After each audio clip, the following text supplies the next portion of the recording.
अनेक तरह के सहयोग करते हैं, कपड़ा देते हैं, और नई बिल्डिंग जो बन रही है उसमें भी लोग सहयोग कर रहे हैं। एक नई बिल्डिंग भी बन रही है, मैंने आपको दिखाया था कि 145 बेड का बना रहा हूँ, अभी तो 60 बुजुर्ग हैं। मैं चाहूँगा कि पूरे, और एक और बात कहना चाहूँगा कि जो ये लवारिस है, ये सिंगर निशा उपाध्याय जी से और सिंगरों से भी, और उस दिन फिल्म इंडस्ट्री के मीनाक्षी सक्सेना जो एक्टर हैं वो भी आए थे, उनसे भी मैं कहना चाहूँगा आपके माध्यम से कि जे वहाँ से ये किसी के माता पिता खोए हों तो जहाँ भी जो बोले कि वृद्ध आश्रम में संपर्क करें।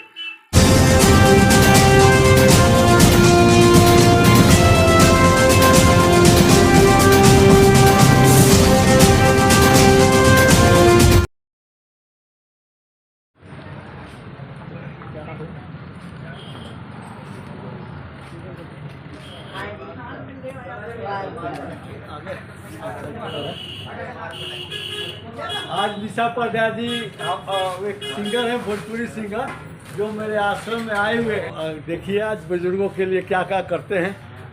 मैं आगे के प्लान, आज स्वर वृद्ध आश्रम में भोजपुरी सिंगर निशा उपाध्याय जो अच्छे सिंगर हैं, जो भोजपुरी भाषा में गाते हैं और माता की चौकी भी करते हैं और राधे राधे का भी भजन संध्या करते हैं, आज हमारे स्वर वृद्ध आश्रम में आए हैं और आज हमारे बुजुर्गों को कम्बल का वितरण करेंगे।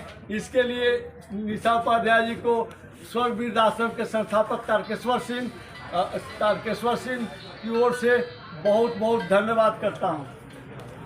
आप कमर बांटिए बाबा, उधर मैं घूमो, अरे बांटो, बस हो गया। अब बटवा हाथ में लग के चलिए बांटिए।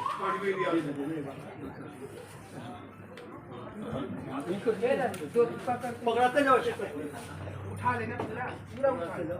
अच्छा आ गया तो मैडम फोटो लेते चल रहा है। पीछे रहो, तुम पीछे रहो।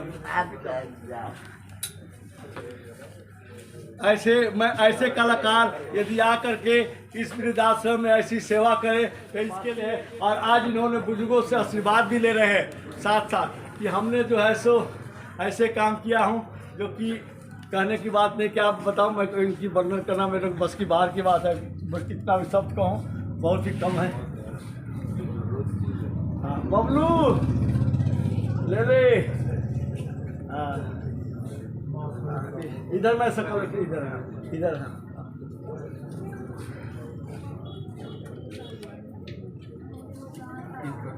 माता जी उधर मैं घूमो, देखो तो जरा कौन है इधर। भोजपुरी सिंगर मीनाक्षी जी, आशीर्वाद दीजिए। ये माता जी आर्मी के ऑफिसर हैं, इनके पति अफसर थे, लेकिन किसी कारणवश मैंने कि जो है सो अब कोई नहीं है, बेटा भी है, एक जवान मर गया, और आज करीब 5 महीना से, कितने महीना हो गया माता जी? 3 महीना हो गया। 3 महीना से वृद्ध आश्रम है, इनको पुलिस में। चलो कोई बात नहीं माता जी, ये सब भगवान है। चलो ठीक है, सब ठीक है। रो मत माता जी,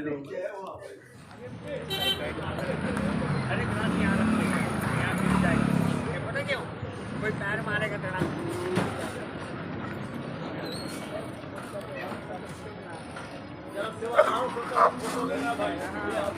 झगड़ा होती है मेरी भाई, अपना फोटो बनाते हैं, हम लोग का फोटो नहीं बनाते।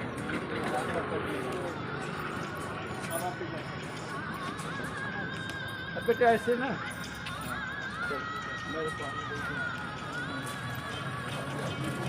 उधर मैं देखो बेटा, उधर देखिए तो अंगूरी चला जाए इसके घर। चलिए हाँ मेरे घर।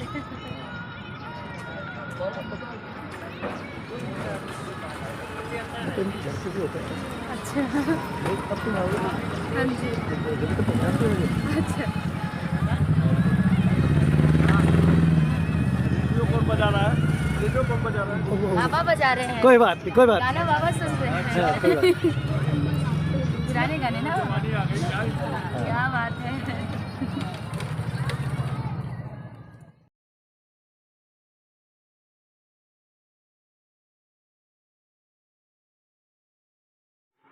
निशा उपाध्याय जी आज स्वर्ग वृद्धाश्रम के अंदर निशा उपाध्याय जी आए हैं, उन्होंने अपने हाथों से कंबल बांटे हैं। हाँ। तो कैसा महसूस हुआ?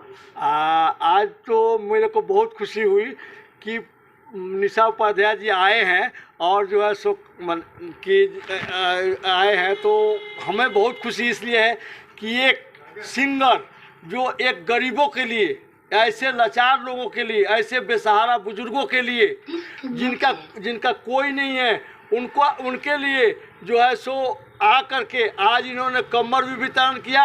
और इनका ये भी है कि अपने हाथ से कुछ बुजुर्गों को भंडारा खिलाएंगे, लेकिन भंडारे का सहयोग जो है ना ये बाबूजी की ओर से है, मेरी ओर से नहीं है। पूरे परिवार के साथ आए हैं। लेकिन मैं कहूँगा कि ऐसे बुजुर्गों के लिए पूरे देश के कलाकार जहाँ भी जाएं, लवारिस हैं, इनका घर परिवार छूट गया, ये माता पिता बच्चों ने इनको घर से निकाला, कुछ के बच्चे हैं नहीं, कुछ के दिमागी हालत ठीक नहीं, और इनके बच्चों को नहीं, इन बच्चों ने जो निकाला आज इनके बेछत हो गए।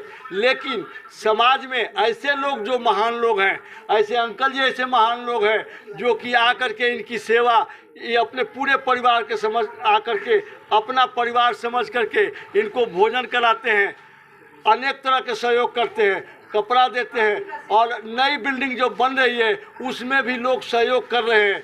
एक नई बिल्डिंग भी बन रही है, मैंने आपको दिखाया था कि 145 बेड का बना रहा हूँ, अभी तो 60 बुजुर्ग हैं।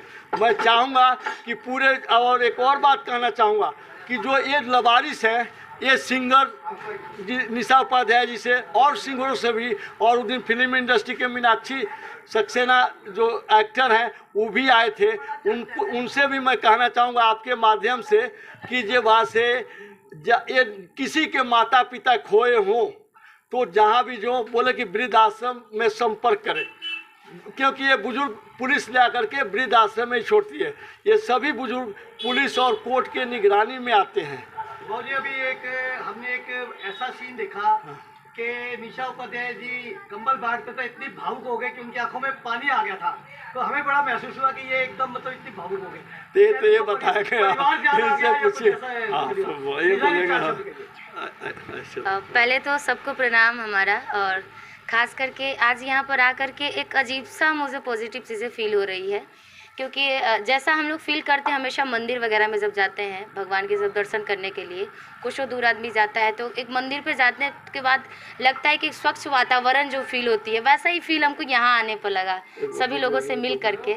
और सबको जब मैं कंबल वितरण कर रही थी, सबके चेहरे पे जब मैं देखी, जितने भी हमारे यहाँ पे माताएं हैं और पिताजी, सब लोग को जब पैर छू के जब प्रणाम कर रही थी ना, तो अजीब सा फील हो रहा था मुझे। और मैं हमेशा जो भी मुझे जो भगवान रूपी मेरे जनता जनार्दन है, चाहे भोजपुरी के हो, चाहे हिंदी के हो, चाहे पंजाबी, जितने भी हमारे हिंदुस्तान से बाहर, चाहे हिंदुस्तान के जितने भी लोग मुझे मानते हैं, क्योंकि सबसे ज़्यादा भोजपुरी में किसी का फॉलोअर्स है तो निशा उपाध्याय को आप लोगों ने दिया है।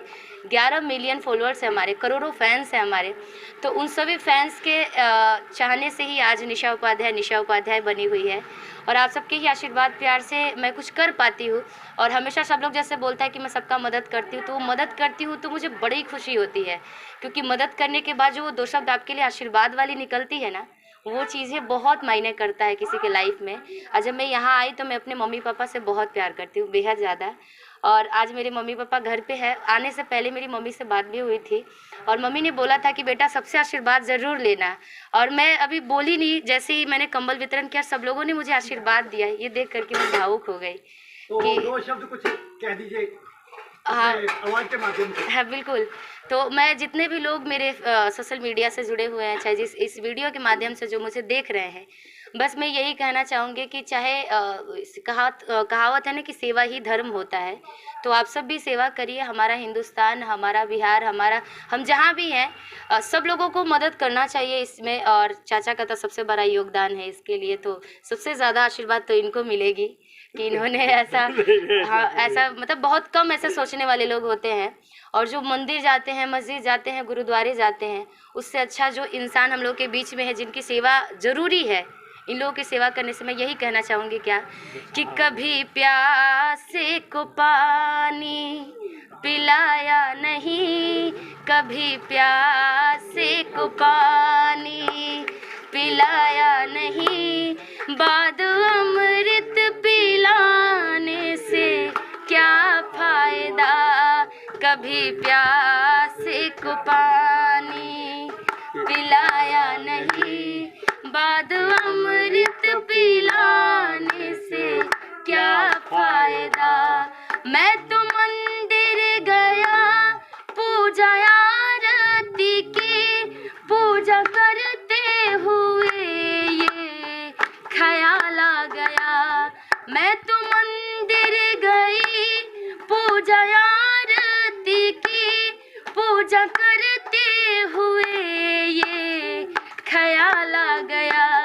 कभी माँ बाप की सेवा की ही नहीं, कभी माँ ताली बजाओ, सारा ताली बजाओ। सेवा की ही नहीं, बाद मंदिर ही जाने से क्या फायदा। कभी माँ बाप की सेवा की ही नहीं, कभी माँ बाप की सेवा की ही नहीं, बाद मंदिर ही जाने से क्या फायदा। कभी प्यासे को पानी पिलाया नहीं, बाद अमृत पिलाने से क्या फायदा। यही कहावत है कि जिंदगी हमारे बस में नहीं है, और ये ज़िंदगी हम लोगों के बस की बात की नहीं है। इस सब के रचयिता हमारे भगवान जो ऊपर हैं, और जब वो हमको ऊपर से नीचे भेजे हुए हैं धरती पर कि जाओ कुछ अच्छे कर्म करके आओ, तो जब हम जन्म लिए हैं इंसान में, क्योंकि सबसे बड़ा कोई होता है तो इंसान होता है, उसकी इंसानियत होती है, तो जब तक जिंदा है कुछ अच्छे कर्म कुछ अच्छे हम लोग कर लें कि ऊपर जाए, तो भगवान भी हमको देख करके गर्व करे कि हाँ मैंने ही बनाया था। तो सभी से यही हाथ जोड़ करके विनती है कि जब तक हम और आप जिंदा हैं तो कुछ सेवा का काम कर ले, कुछ धर्म का काम। साहब पश्चिम बिहार से आए हैं और पूरे परिवार के साथ है। ये बच्चिया को भी लगाना है जरा, इनके पोती को भी लेकर आए। इसकी जन्मदिन है क्या? हाँ, क्या है? अच्छा, इनके पिताजी की बरसी है। आज हमारे बुजुर्गों को एक खाना खिलाने आए हैं पूरे परिवार के साथ। इसके लिए मेरे ओर से, मेरे बुजुर्गों की ओर से सेठी साहब को, उनकी धर्मपत्नी को बहुत लगती है। एक और खास बात बताएं, मेरी थोड़ी देर के लिए इनसे बात हुई थी। ये छोटी बच्ची थी, ऐसे कि जितने लोग मेरे फेसबुक से फैंस मेरे देख रहे हैं, सबको मैं बच्चे से बड़ी प्यार करती हूँ, जानवर से बच्चों से मुझे बड़ा प्यार है। तो मैं इनसे पूछी कि आपको क्या बनना है, तो इन्होंने बोला कि मुझे डॉक्टर बनना है। तो मीटिंग तो बनती है, शादी तो बनती है, तो छोटी होकर के ये सोच रखी है कि मुझे डॉक्टर बनना है, फ्री वाला डॉक्टर, और वो भी फ्री वाला, क्या बहुत फ्री वाला डॉक्टर। बहुत बहुत शुक्रिया आपको कि आपने इतना अच्छा अब चालू कर दो।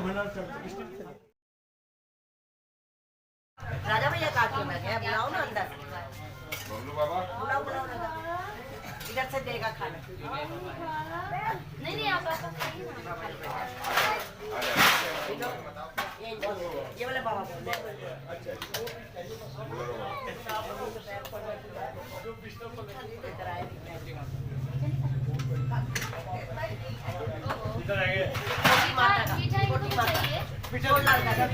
राजा घूम के आ जा, राजा घूम के आ जा, चाहिए मीठा, राजा घूम के आ जा उधर से।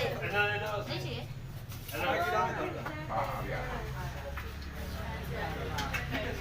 खीर ला दीजिए। खीर थोड़ा खीर। इनको खीर चाहिए।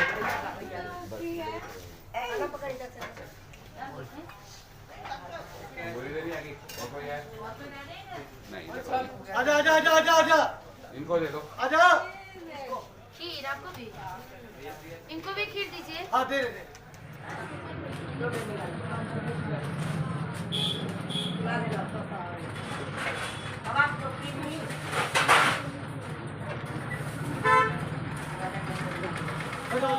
सत श्री अकाल। आज हम आए हैं निहाल बिहार के अंदर। आज एक स्वर्गवीर आश्रम के अंदर निशा उपाध्याय जी आई हुई है, भोजपुरी सिंगर। वो किसी नाम के, किसी उसकी मोहताज नहीं है। आज उन्होंने अपने माध्यम से लोगों को कंबल वितरित किए और साथ में उन्होंने भोजन करवाया। तो निशा उपाध्याय जी नमस्कार। मैम, आज आप यहाँ आए हैं आश्रम में, आपको कैसा लगा? बहुत अच्छा, बहुत खुशी हुई यहाँ पे आकर के, और सब लोगों से आशीर्वाद प्राप्त करके तो मैं धन्य हो गई। मैम, एक हम जब कवरिंग कर रहे थे तो उस समय सबसे पहला हमारा जो क्वेश्चन आया, आपकी आंखों में एक पानी आ गया था, तो हमें बड़ा थोड़ा लगा, ऐसा क्या भावुक सी हो गई? ये माहौल बहुत भावुक है ही, क्योंकि सब लोगों से मिल करके सब लोग का घर परिवार अब यही है। और यहाँ आ करके मतलब सब लोगों का जब आशीर्वाद मिल रहा था, उनके चेहरे पे जब खुशी दिख रही थी, एक अपने बच्चे के समान सब लोग प्यार कर रहे थे, तो ये देख करके मुझे बेहद खुशी हुई कि अपनी भोजपुरी जनता जनार्दन जो मुझे हमेशा प्यार करती है, और खासकर जो मेरे फैंस मुझे प्यार करते हैं, मेरे माँ बाप जो प्यार करते हैं, मेरे माँ बाप भाई बहन जो प्यार करते हैं, वैसे ही तमाम यहाँ पे जितने लोग हैं इस वृद्धाश्रम में, जितने लोग हैं, सब लोगों का आशीर्वाद प्यार मिला। तो ये पा करके मेरा आंखें मतलब नम हो गई, क्या ही बताऊँ मैं। देखिए मैम, आपने अपनी जीवन के अंदर पढ़ते रहे हैं और आपकी अच्छी एक पहचान भी है, और सबसे बड़ी बात एक मतलब आपने अपना समय अमूल्य निकाल यहाँ पे एक समय दिया, एक सबसे बड़ा ये कि वृद्धाश्रम के लिए बहुत बहुत हम धन्यवाद।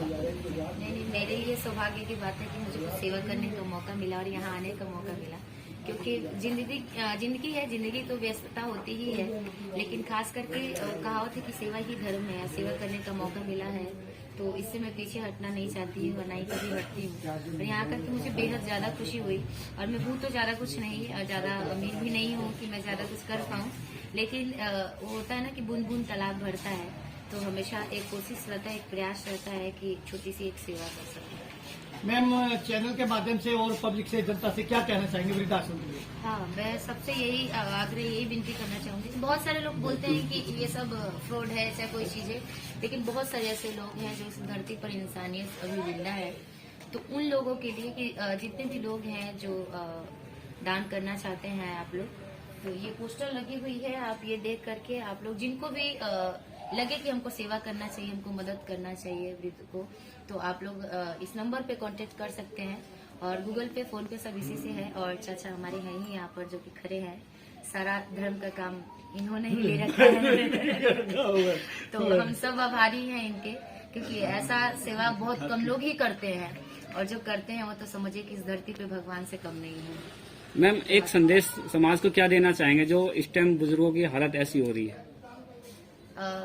जो बच्चे जो ऐसा सोच रहे हैं उनके लिए तो देखिए हम क्या ही उनके लिए बोल सकते हैं, क्योंकि अब वैसा खास करके वो लोग जनरेशन के हिसाब से तो चेंज हो रहे हैं।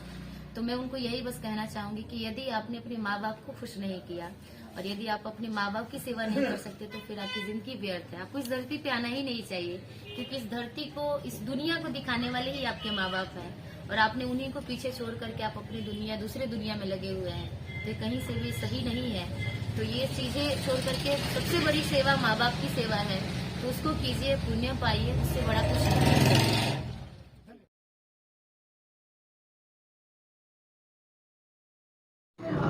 निष्पक्ष, निर्भय और सत्य बताते हैं। हम आपके लिए ऐसी खबरें लाते हैं। KKN न्यूज समाज को आईना दिखाते हैं।